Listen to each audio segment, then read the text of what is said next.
सिओत श्री बृहस्पतिवार व्रत कथा। भारतवर्ष में एक प्रतापी और दानी राजा राज्य करता था। वह नित्य गरीबों और ब्राह्मणों की सहायता करता था। यह बात उसकी रानी को अच्छी नहीं लगती थी। वह न ही गरीबों को दान देती, न ही भगवान का पूजन करती थी और राजा को भी दान देने से मना किया करती थी। एक दिन राजा शिकार खेलने वन को गए हुए थे, तो रानी महल में अकेली थी। उसी समय बृहस्पतिदेव साधु वेश में राजा के महल में भिक्षा के लिए गए और भिक्षा मांगी। रानी ने भिक्षा देने से इनकार किया और कहा, हे साधु महाराज, मैं तो दान पुण्य से तंग आ गई हूं। मेरा पति सारा धन लुटाते रहते हैं। मेरी इच्छा है कि हमारा धन नष्ट हो जाए, फिर न रहेगा बांस न बजेगी बांसुरी। साधु ने कहा, देवी तुम तो बड़ी विचित्र हो। धन संतान तो सभी चाहते हैं, पुत्र और लक्ष्मी तो पापी के घर भी होने चाहिए। यदि तुम्हारे पास अधिक धन है तो भूखों को भोजन दो, प्यासों के लिए प्याऊ बनवाओ, मुसाफिरों के लिए धर्मशालाएं खुलवाओ। जो निर्धन अपनी कुंवारी कन्याओं का विवाह नहीं कर सकते, उनका विवाह करा दो। ऐसे और कई काम हैं जिनके करने से तुम्हारा यश लोक परलोक में फैलेगा। परंतु रानी पर उपदेश का कोई प्रभाव न पड़ा। वह बोली, महाराज आप मुझे कुछ न समझाएं। मैं ऐसा धन नहीं चाहती जो हर जगह बांटती फिरूं। साधु ने उत्तर दिया, यदि तुम्हारी ऐसी इच्छा है तो तथास्तु। तुम ऐसा करना कि बृहस्पतिवार को घर लीपकर पीली मिट्टी से अपना सिर धोकर स्नान करना, भट्टी चढ़ाकर कपड़े धोना। ऐसा करने से आपका सारा धन नष्ट हो जाएगा। इतना कहकर वह साधु महाराज वहां से आलोप हो गए। साधु के अनुसार कई बातों को पूरा करते हुए रानी को केवल 3 बृहस्पतिवार ही बीते थे कि उसकी समस्त धन संपत्ति नष्ट हो गई। भोजन के लिए राजा का परिवार तरसने लगा। तब एक दिन राजा ने रानी से बोला कि हे रानी, तुम यहीं रहो, मैं दूसरे देश को जाता हूं, क्योंकि यहां पर सभी लोग मुझे जानते हैं, इसलिए मैं कोई छोटा कार्य नहीं कर सकता। ऐसा कहकर राजा परदेश चला गया। वहां वह जंगल से लकड़िदी ही काट कर लाता और शहर में बेचता। इस तरह वह अपना जीवन व्यतीत करने लगा। इधर राजा के परदेश जाते ही रानी और दासी दुखी रहने लगी। एक बार जब रानी और दासी को 7 दिन तक बिना भोजन के रहना पड़ा, तो रानी ने अपनी दासी से कहा, हे दासी, पास ही के नगर में मेरी बहन रहती है। वह बड़ी धनवान है। तू उसके पास जा और कुछ ले आ, ताकि थोड़ी बहुत गुजर बसर हो जाए। दासी रानी की बहन के पास गई। उस दिन गुरुवार था और रानी की बहन उस समय बृहस्पतिवार व्रत की कथा सुन रही थी। दासी ने रानी की बहन को अपनी रानी का संदेश दिया, लेकिन रानी की बड़ी बहन ने कोई उत्तर नहीं दिया। जब दासी को रानी की बहन से कोई उत्तर नहीं मिला तो वह बहुत दुखी हुई और उसे क्रोध भी आया। दासी ने वापस आकर रानी को सारी बात बता दी। सुनकर रानी ने अपने भाग्य को कोसा। उधर रानी की बहन ने सोचा कि मेरी बहन की दासी आई थी, परंतु मैं उससे नहीं बोली, इससे वह बहुत दुखी हुई होगी। कथा सुनकर और पूजन समाप्त करके वह अपनी बहन के घर आई और कहने लगी, हे बहन, मैं बृहस्पतिवार का व्रत कर रही थी। तुम्हारी दासी मेरे घर आई थी, परंतु जब तक कथा होती है तब तक न तो उठते हैं और न ही बोलते हैं, इसलिए मैं नहीं बोली। कहो दासी क्यों गई थी? रानी बोली, बहन, तुमसे क्या छिपाऊं, हमारे घर में खाने तक को अनाज नहीं था। ऐसा कहते कहते रानी की आंखें भर आईं। उसने दासी समेत पिछले 7 दिनों से भूखे रहने तक की बात अपनी बहन को विस्तार पूर्वक सुना दी। रानी की बहन बोली, देखो बहन, भगवान बृहस्पतिदेव सबकी मनोकामना को पूर्ण करते हैं। देखो, शायद तुम्हारे घर में अनाज रखा हो। पहले तो रानी को विश्वास नहीं हुआ, पर बहन के आग्रह करने पर उसने अपनी दासी को अंदर भेजा तो उसे सचमुच अनाज से भरा एक गदीता खदहा मिल गया। यह देखकर दासी को बड़ी हैरानी हुई। दासी रानी से कहने लगी, हे रानी, जब हमको भोजन नहीं मिलता तो हम व्रत ही तो करते हैं, इसलिए क्यों न इनसे व्रत और कथा की विधि पूछ ली जाए, ताकि हम भी व्रत कर सकें। तब रानी ने अपनी बहन से बृहस्पतिवार व्रत के बारे में पूछा। उसकी बहन ने बताया, बृहस्पतिवार के व्रत में चने की दाल और मुनक्का से विष्णु भगवान का केले की जड़ में पूजन करें तथा दीपक जलाएं, व्रत कथा सुने और पीला भोजन ही करें। इससे बृहस्पति देव प्रसन्न होते हैं। व्रत और पूजन विधि बताकर रानी की बहन अपने घर को लौट गई। 7 दिन के बाद जब गुरुवार आया तो रानी और दासी ने व्रत रखा। घुड़साल में जाकर चना और गुड़ लेकर आईं। फिर उससे केले की जड़ तथा विष्णु भगवान का पूजन किया। अब पीला भोजन कहाँ से आए, इस बात को लेकर दोनों बहुत दुखी थे। चूंकि उन्होंने व्रत रखा था, इसलिए बृहस्पति देव उनसे प्रसन्न थे। इसलिए वे एक साधारण व्यक्ति का रूप धारण कर 2 थालों में सुंदर पीला भोजन दासी को दे गए।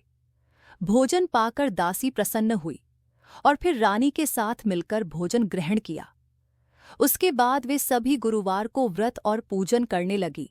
बृहस्पति भगवान की कृपा से उनके पास फिर से धन संपत्ति आ गई, परंतु रानी फिर से पहले की तरह आलस्य करने लगी। तब दासी बोली, देखो रानी, तुम पहले भी इस प्रकार आलस्य करती थी। तुम्हें धन रखने में कष्ट होता था, इस कारण सभी धन नष्ट हो गया। और अब जब भगवान बृहस्पति की कृपा से धन मिला है तो तुम्हें फिर से आलस्य होता है। रानी को समझाते हुए दासी कहती है कि बड़ी मुसीबतों के बाद हमने यह धन पाया है, इसलिए हमें दान पुण्य करना चाहिए, भूखे मनुष्यों को भोजन कराना चाहिए और धन को शुभ कार्यों में खर्च करना चाहिए, जिससे तुम्हारे कुल का यश बढ़ेगा, स्वर्ग की प्राप्ति होगी और पितृ प्रसन्न होंगे। दासी की बात मानकर रानी अपना धन शुभ कार्यों में खर्च करने लगी, जिससे पूरे नगर बाद श्रद्धा के साथ आरती की जानी चाहिए। इसके बाद प्रसाद बांटकर उसे ग्रहण करना चाहिए। एक दिन राजा दुखी होकर जंगल में एक पेड़ के नीचे आसन जमाकर बैठ गया। वह अपनी दशा को याद करके व्याकुल होने लगा। बृहस्पतिवार का दिन था। एकाएक उसने देखा कि निर्जन वन में एक साधु प्रकट हुए। वह साधु वेश में स्वयं बृहस्पति देवता थे। लकड़हारे के सामने आकर बोले, हे लकड़हारे, इस सुनसान जंगल में तू चिंता मग्न क्यों बैठा है? लकड़हारे ने दोनों हाथ जोड़कर प्रणाम किया और उत्तर दिया, महात्मा जी, आप सब कुछ जानते हैं, मैं क्या कहूँ। यह कहकर रोने लगा और साधु को अपनी आत्मकथा सुनाई। महात्मा जी ने कहा, तुम्हारी स्त्री ने बृहस्पति के दिन बृहस्पति भगवान का निरादर किया है, जिसके कारण रुष्ट होकर उन्होंने तुम्हारी यह दशा कर दी। अब तुम चिंता को दूर करके मेरे कहने पर चलो तो तुम्हारे सब कष्ट दूर हो जाएंगे और भगवान पहले से भी अधिक संपत्ति देंगे। तुम बृहस्पति के दिन कथा किया करो। 2 पैसे के चने मुनक्का लाकर उसका प्रसाद बनाओ और शुद्ध जल से लोटे में शक्कर मिलाकर अमृत तैयार करो। कथा के पश्चात अपने सारे परिवार और सुनने वाले प्रेमियों में अमृत व प्रसाद बांटकर आप भी ग्रहण करो। ऐसा करने से भगवान तुम्हारी सब मनोकामनाएं पूरी करेंगे। साधु के ऐसे वचन सुनकर लकड़हारा बोला, हे प्रभो, मुझे लकड़ी बेचकर इतना पैसा नहीं मिलता जिससे भोजन के उपरांत कुछ बचा सकूं। मैंने रात्रि में अपनी स्त्री को व्याकुल देखा है। मेरे पास कुछ भी नहीं जिससे मैं उसकी खबर मंगा सकूं। साधु ने कहा, हे लकड़हारे, तुम किसी बात की चिंता मत करो। बृहस्पति के दिन तुम रोजाना की तरह लकड़ियां लेकर शहर को जाओ।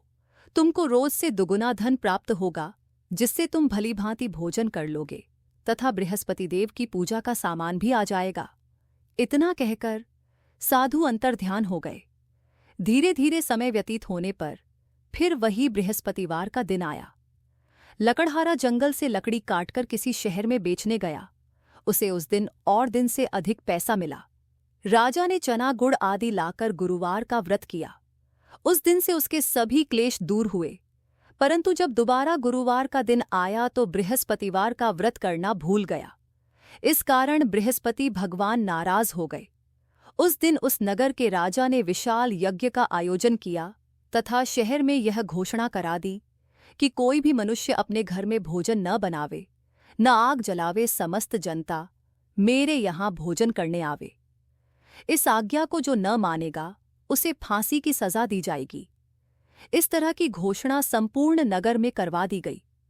राजा की आज्ञानुसार शहर के सभी लोग भोजन करने गए, लेकिन लकड़हारा कुछ देर से पहुंचा, इसलिए राजा उसको अपने साथ घर लिवा ले गए और ले जाकर भोजन करा रहे थे तो रानी की दृष्टि उस खूंटी पर पड़ी जिस पर उसका हार लटका हुआ था।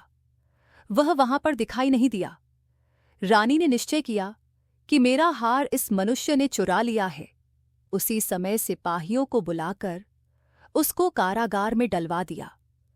जब लकड़हारा कारागार में पड़ गया और बहुत दुखी होकर विचार करने लगा कि न जाने कौन से पूर्व जन्म के कर्म से मुझे यह दुहक प्राप्त हुआ है, और उसी साधु को याद करने लगा जो कि जंगल में मिला था, उसी समय तत्काल बृहस्पतिदेव साधु के रूप में प्रकट हुए और उसकी दशा को देखकर कहने लगे, अरे मूर्ख, तूने बृहस्पतिदेव की कथा नहीं करी, इस कारण तुझे दुहक प्राप्त हुआ है।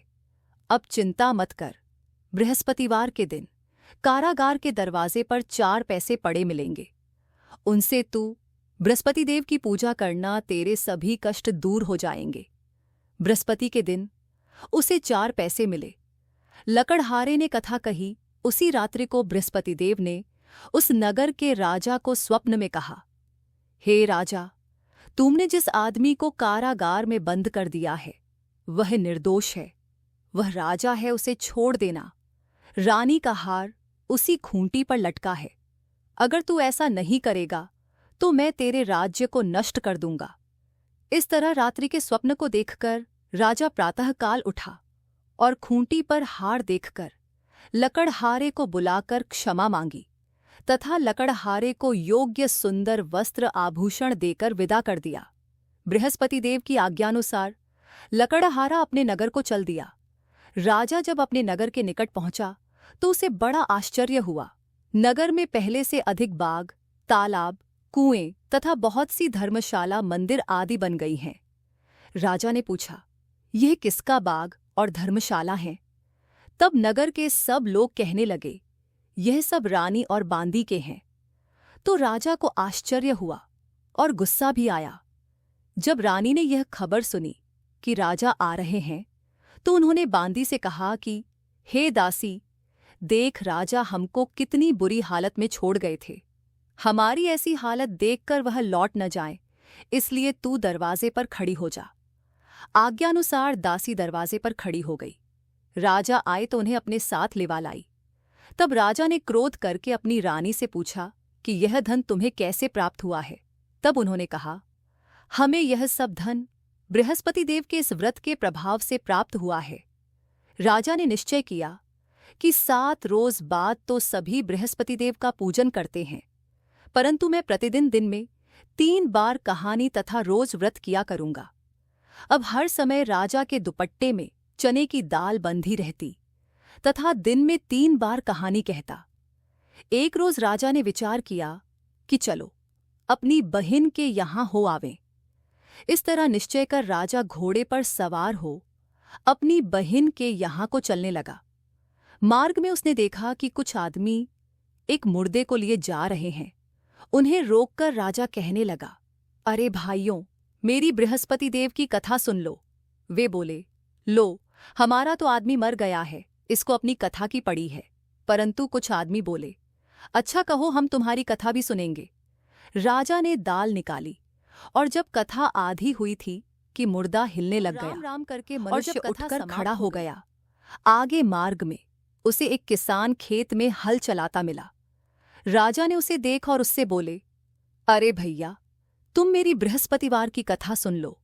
किसान बोला, जब तक मैं तेरी कथा सुनूंगा तब तक 4 हरैया जोत लूंगा। जा अपनी कथा किसी और को सुनाना। इस तरह राजा आगे चलने लगा। राजा के हटते ही बैल पछाड़ खाकर गिर गए तथा किसान के पेट में बड़ी जोर का दर्द होने लगा। उस समय उसकी माँ रोटी लेकर आई। उसने जब यह देखा तो अपने पुत्र से सब हाल पूछा और बेटे ने सभी हाल कह दिया। तो बुढ़िया दौड़ी दौड़ी उस घुड़सवार के पास गई और उससे बोली कि मैं तेरी कथा सुनूंगी, तू अपनी कथा मेरे खेत पर चलकर ही कहना। राजा ने बुढ़िया के खेत पर जाकर कथा कही, जिसके सुनते ही वह बैल उठ खड़े हुए तथा किसान के पेट का दर्द भी बंद हो गया। राजा अपनी बहन के घर पहुंचा। बहन ने भाई की खूब मेहमानी की। दूसरे रोज प्रातःकाल राजा जगा तो वह देखने लगा कि सब लोग भोजन कर रहे हैं। राजा ने अपनी बहन से कहा, ऐसा कोई मनुष्य है जिसने भोजन नहीं किया हो, मेरी बृहस्पतिवार की कथा सुन ले। बहन बोली, हे भैया, यह देश ऐसा ही है कि पहले यहाँ लोग भोजन करते हैं, बाद में अन्य काम करते हैं। अगर कोई पड़ोस में हो तो देखाऊं। वह ऐसा कहकर देखने चली गई, परंतु उसे कोई ऐसा व्यक्ति नहीं मिला जिसने भोजन न किया हो। अतः वह एक कुम्हार के घर गई जिसका लड़का बीमार था। उसे मालूम हुआ कि उनके यहाँ 3 रोज से किसी ने भोजन नहीं किया है। रानी ने अपने भाई की कथा सुनने के लिए कुम्हार से कहा। वह तैयार हो गया। राजा ने जाकर बृहस्पतिवार की कथा कही, जिसको सुनकर उसका लड़का ठीक हो गया। अब तो राजा की प्रशंसा होने लगी। एक रोज राजा ने अपनी बहन से कहा कि हे बहन, हम अपने घर को जाएंगे, तुम भी तैयार हो जाओ। राजा की बहन ने अपनी सास से कहा। सास ने कहा, हाँ चली जा, परंतु अपने लड़कों को मत ले जाना, क्योंकि तेरे भाई के कोई औलाद नहीं है। बहन ने अपने भैया से कहा, हे भैया, मैं तो चलूंगी पर कोई बालक नहीं जाएगा। राजा बोला, जब कोई बालक नहीं चलेगा तब तुम ही क्या करोगी। बड़े दुखी मन से राजा अपने नगर को लौट आया। राजा ने अपनी रानी से कहा, हम निर्वंशी हैं, हमारा मुंह देखने का धर्म नहीं है और कुछ भोजन आदि नहीं किया। रानी बोली, हे प्रभो, बृहस्पति देव ने हमें सब कुछ दिया है, वह हमें औलाद अवश्य देंगे। उसी रात को बृहस्पति देव ने राजा से स्वप्न में कहा, हे राजा उठ, सभी सोच त्याग दे, तेरी रानी गर्भ से है। राजा की यह बात सुनकर बड़ी खुशी हुई। 9वें महीने में उसके गर्भ से एक सुंदर पुत्र पैदा हुआ। तब राजा बोला, हे रानी, स्त्री बिना भोजन के रह सकती है, पर बिना कहे नहीं रह सकती। जब मेरी बहन आवे तुम उससे कुछ कहना मत। रानी ने सुनकर हाँ कर दिया। जब राजा की बहन ने यह शुभ समाचार सुना तो वह बहुत खुश हुई तथा बधाई लेकर अपने भाई के यहाँ आई। तभी रानी ने कहा, घोड़ा चढ़कर तो नहीं आई, गधा चढ़ी आई। राजा की बहन बोली, भाभी, मैं इस प्रकार न कहती तो तुम्हें औलाद कैसे मिलती। बृहस्पति देव ऐसे ही हैं, जैसी जिसके मन में कामनाएं हैं सभी को पूर्ण करते हैं। जो सद्भावना पूर्वक बृहस्पतिवार का व्रत करता है एवं कथा पढ़ता है अथवा सुनता है, दूसरों को सुनाता है, बृहस्पति देव उसकी सभी मनोकामना पूर्ण करते हैं। भगवान बृहस्पति देव उसकी सदैव रक्षा करते हैं। संसार में जो मनुष्य सद्भावना से भगवान जी का पूजन व्रत सच्चे हृदय से करते हैं तो उनकी सभी मनोकामनाएं पूर्ण करते हैं। जैसी सच्ची भावना से रानी और राजा ने उनकी कथा का गुणगान किया तो उनकी सभी इच्छाएं बृहस्पति देव जी ने पूर्ण की थीं। इसलिए पूर्ण कथा सुनने के बाद प्रसाद लेकर जाना चाहिए। हृदय से उसका मनन करते हुए जयकारा बोलना चाहिए। बोलो बृहस्पति देव की जय, भगवान विष्णु की जय।